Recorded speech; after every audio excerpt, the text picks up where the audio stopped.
Okusiiba kye kimu ku bikolwa eby'okwebonereza ekiraga obukkiriza n'obwetoowaze nga bakkiriza beetegekera okutuuka ku mazuukira ga Yesu Kristo, era kino bakikola nga beefumiitiriza ku kubonaabona Yesu kwe yayitamu mu kiseera eky'okufiiririra omwana w'omuntu.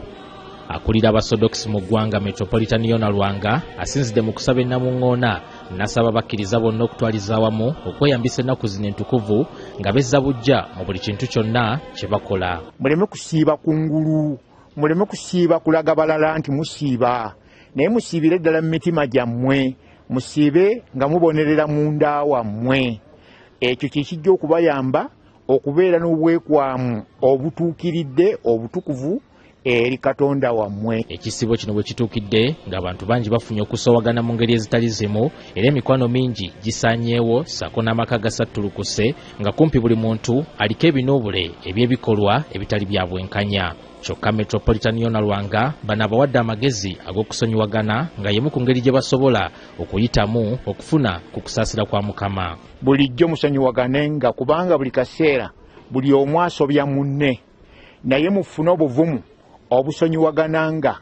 Bikajeno w'Abasodox bonna mu ggwanga Reverend Father Paul Mutaasa asabye abakkiriza naddala ab'enzikiriza y'Abasodox okusiiba ng'amateeka ga Ekelesiya bwe gabalagira.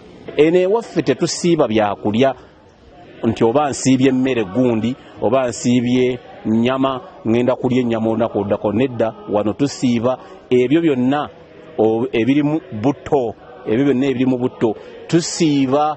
Obuliri bwaffe tubusiiba.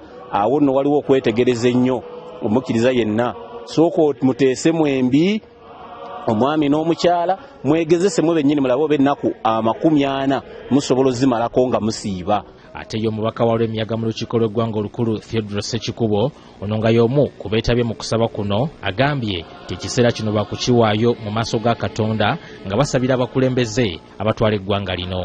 Nolwekyo abo bonna bonna abeeyagaliza n'abeerowoozaako babe nga Mukama abakwatako mu kiseera kino. Annual Katamba, BBS Telefayina, agesigika.